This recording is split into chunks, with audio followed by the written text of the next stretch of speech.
Our aim is to grow with you as our customers. We are committed to providing personalized services that cater to your unique financial needs, helping you achieve your goals and aspirations. This is our that year in office.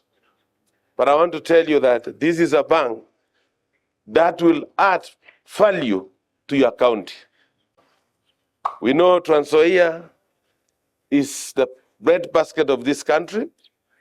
This is a farmers' county, and we expect the farmers to make their savings in this bank. My people will be employed in this great establishment, and this means stability for families and growth of our local economy.